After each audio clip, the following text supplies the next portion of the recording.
There's something about anniversaries. They sneak up on you. Like an old scar you thought had faded, until you catch yourself tracing it absent-mindedly while the world celebrates. Ours was coming up. 10 years. A decade. That magic round number that couples either toast or tiptoe around, depending on how many things are left unsaid. I thought I'd be toasting. Her name was Claire. And she was the kind of woman that made silence feel like poetry when we were good. We met in line at a bookstore. She was holding a Hemingway novel and frowning at it like the man owed her money. I asked if she needed a character reference. She laughed. I married her 3 years later. Some men say they knew she was the one from the first hello. I didn't. But I knew by the third argument. That's the moment you see what love costs. Claire? She could fight like a lawyer and forgive like a priest. Or so I believed. Fast forward 10 years. Life had grown busy, comfortable, predictable. 3 things they don't warn you are the soil love withers in. But I didn't notice it slipping. Maybe I didn't want to. On the Monday before our anniversary, I came home to find a box on the hallway table. Not wrapped. No bow. Just cardboard. Claire was in the kitchen, singing softly to herself, something jazzy and off-key. She barely looked up. "What's this?" I asked. "Oh, forgot that was there," she said, without glancing over. "Just old stuff. Cleaning out the guest room closet." Old stuff. Curiosity got the better of me. Inside the box were mostly things that smelled like dust. Scarves, old Polaroids, a cracked snow globe from Prague. And then I saw it, a worn leather-bound notebook with her name scratched on the inside cover in her teenage handwriting. I should have closed the box. Should have sealed it shut, written Pandora in Sharpie, and left it buried in the attic. But I didn't. Not yet. Because some betrayals don't fall into your lap. You unwrap them, line by line, unaware you're reading your own obituary. I waited until she went upstairs. Claire had a nightly routine, bath, chamomile tea, scrolling through her phone with a look like the world bored her. That gave me just enough time. I took the diary out of the box and opened it like it might bite.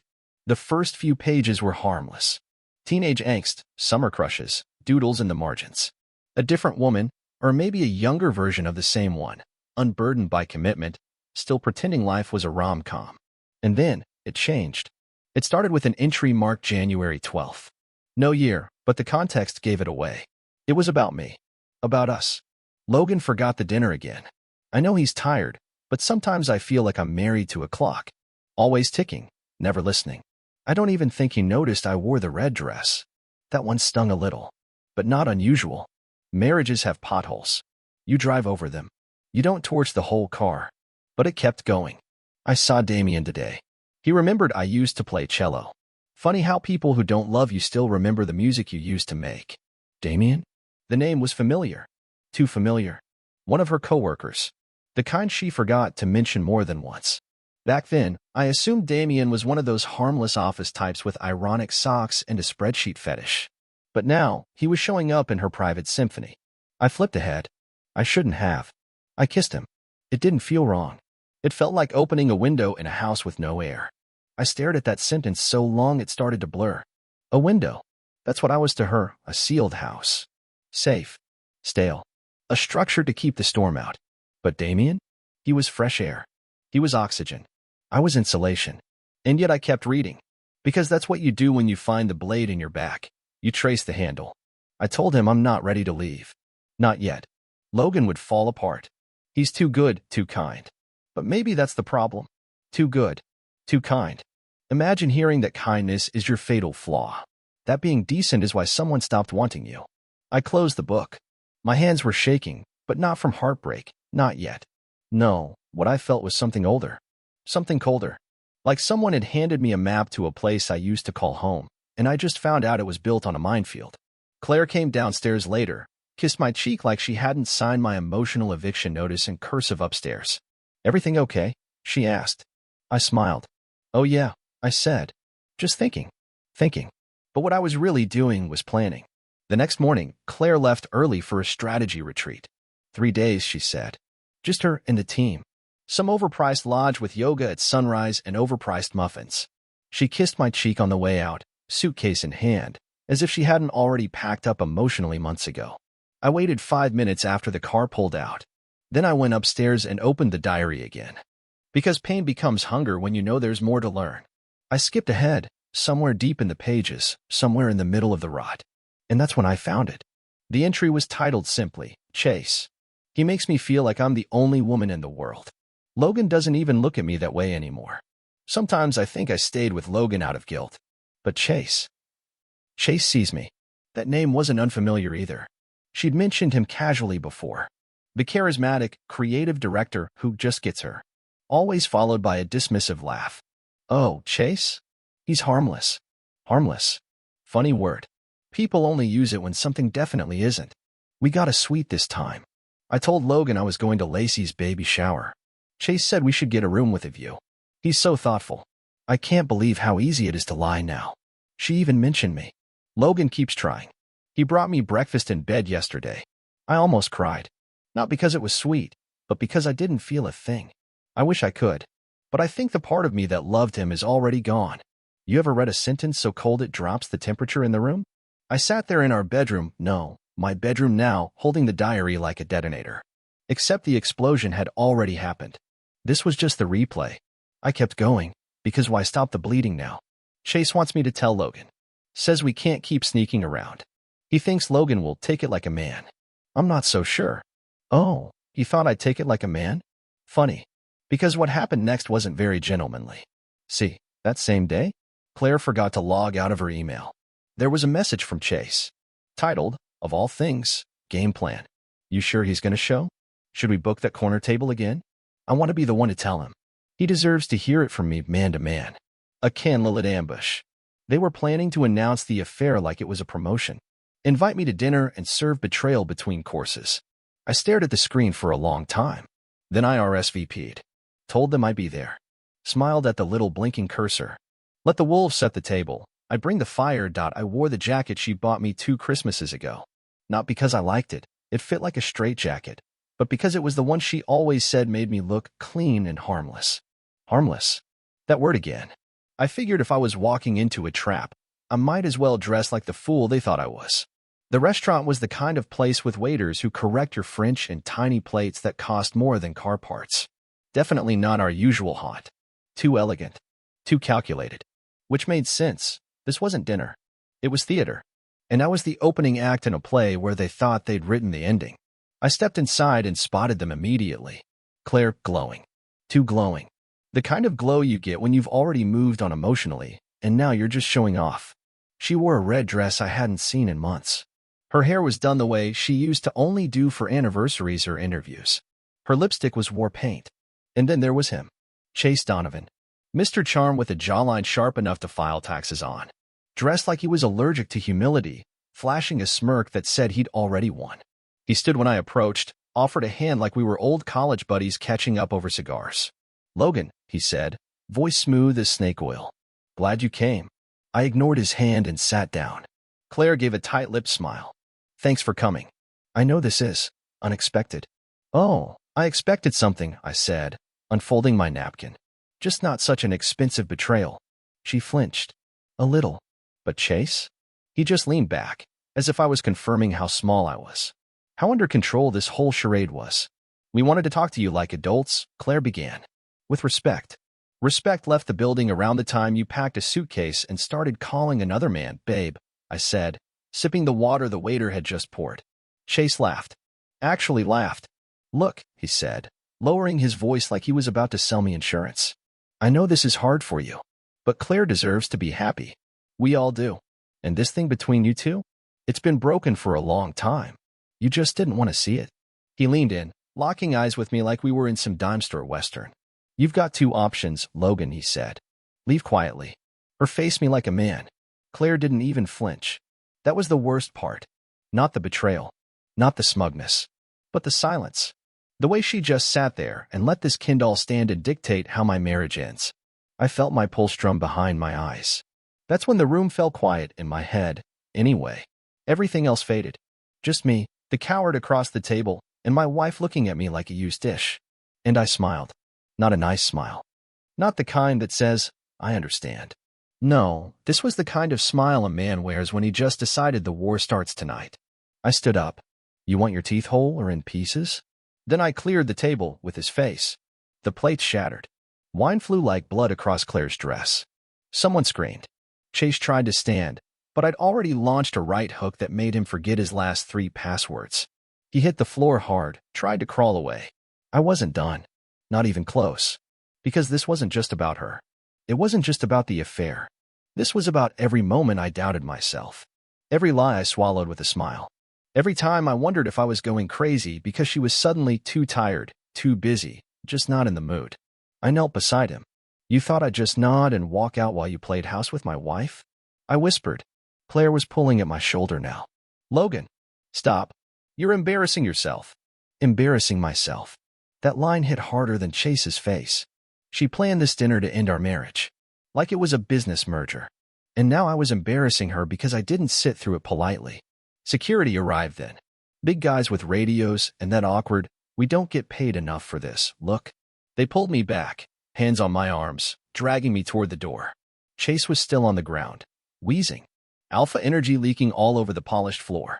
As they shoved me out into the cold, I looked back, just once. Claire stood over him, wine splattered across her dress, frozen in a moment that didn't go the way she'd scripted. I walked out into the night. Hands scraped. Shirt stained. But heart? Strangely steady. Because now I knew. That dinner wasn't the betrayal. It was the confirmation. She didn't trip into an affair. She planned it. Curated it.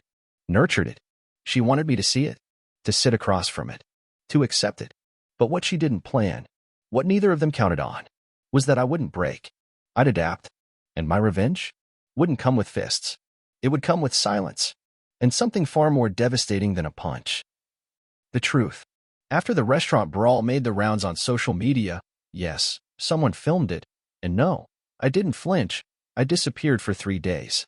No calls. No texts. Just me, a rented cabin in the woods, and the diary. Claire's diary. The one she forgot she left behind, tucked in a box marked guest room, miscellaneous. Which is rich, because what I found inside wasn't miscellaneous. It was a detailed field report on the collapse of a marriage. And I read every single word. Some entries were mundane. Grocery lists. Rants about coworkers. But the rest? They were an emotional autopsy. A slow strangling of loyalty laid out in her perfect cursive. And in between the musings and metaphors, names started popping up. Names I recognized. One name in particular, Hannah. Claire's best friend. Her yoga buddy. The one who used to say, "You two are perfect together." Turns out, Hannah was also Chase's girlfriend. Or, more accurately, had been. Because the diary entries made one thing painfully clear, Claire didn't just steal Chase. She borrowed him while Hannah was still very much in the picture. I feel guilty sometimes. But Hannah's too uptight to appreciate a man like him. She doesn't understand what it's like to be worshipped. Another entry. She thinks they're working through things. But he's already mine. I almost feel bad. Almost. I closed the book. Sat still for a long time. Let the silence do its work. And then, like clockwork, the idea came. Not a scream. Not a confrontation. A gift. Because nothing hits harder than the truth in someone else's handwriting. I printed a copy of the juiciest entries, no commentary, no edits. Just Claire's words. Slipped them into a crisp manila envelope and scrawled one thing on the front. From a fellow ghost. That evening, I drove to Hannah's house. She lived in one of those identical townhomes where every porch looks like a real estate ad. Hers had a little garden gnome that always seemed to judge me. Now it looked like an accomplice. I rang the doorbell and stepped back. She opened the door in a bathrobe, face scrubbed clean, hair tied up. No idea I was coming. Logan. She blinked. Is everything okay? Depends on how you feel about literature, I said, holding up the envelope. She looked at it like it might bite. What is this? Something Claire forgot she wrote. And something you deserve to read. She hesitated. What is it really? I didn't smile. I didn't blink. It's proof of just how long they've both been lying to us. Her face changed. She took the envelope, slowly, and stepped inside. Didn't invite me in, which was fine. This wasn't a conversation. This was a handoff. She closed the door without a word. And I walked away. Mission complete. But I wasn't done yet. That night, just past midnight, I got the text. From an unknown number. You dropped a bomb. Thank you. 2 minutes later, a voicemail. I didn't need to listen to know it was Hannah. And I didn't reply. Because the goal wasn't comfort. It was clarity. And the fallout? That would take care of itself. The next day, Claire called me. Twice. Then a text. We need to talk. Please. I ignored it, because now she wanted to talk. After months of lies. After the ambush dinner.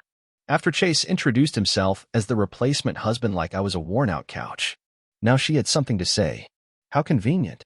I spent that afternoon moving the rest of my things out of her house. She wasn't home. Of course she wasn't. She was probably pacing in Chase's apartment, wondering why Hannah wasn't answering her calls. Wondering when the explosion would hit. Probably still trying to spin the narrative in her favor. But spin doesn't work when the truth has a signature. And Claire's? Was in ink. I left the key on the counter. No note. No goodbye. Just silence, the one thing she always hated from me. Back when she was still pretending she loved me. And as I closed the door behind me, I didn't feel broken. I didn't feel angry. I felt ready. Because this was just the beginning. Claire didn't call me. She texted, she emailed, she even sent one of those old-school voicemails she used to leave when we first dated, the kind that starts out calm and ends with her voice cracking. But I didn't respond. Because she wasn't reaching out in love. She was drowning. Turns out, when you give a woman's best friend the manuscript of her affair in her own handwriting, it sets off a chain reaction. Hannah had a meltdown of cinematic proportions. She confronted Claire at work, threw coffee on her blouse, and, according to a mutual friend, called Chase a dollar store Casanova with a rented car and a god complex. Poetry, honestly. Claire got suspended. Chase got dumped. And me? I got quiet. Because nothing makes people nervous like a man who says nothing after being humiliated. She finally showed up at my door. Wearing a hoodie, hair in a lazy bun, makeup-free, trying to look like the girl I married. She stood there like she expected me to fold. Can we talk? She asked. I stepped aside. She walked in like she still lived there. Like the floor hadn't shifted beneath her feet. Sat on the edge of the couch and crossed her legs, all calculated calm. I messed up, she began. No, I said, sitting across from her. You didn't mess up. You designed this. You choreographed the cheating. You produced it. You just underestimated the audience. She flinched. I just wanted to feel alive, I finished. Yeah, I read the part where you said that. Right next to the line where you called me safe. Like that's a flaw. Her voice cracked. You don't understand. You weren't there for me. I stood. Claire, I was there. Every morning. Every night. I asked how you were. You said, fine. But really, you were just waiting for your exit cue. She looked at the floor. I didn't mean to hurt you. But you did. And you wrote about it like it was therapy. You signed your betrayal in ink, Claire. And now, I walked to the door. You can leave the same way your love did, quietly. She hesitated. Then left. No hug. No final word. No makeup tears.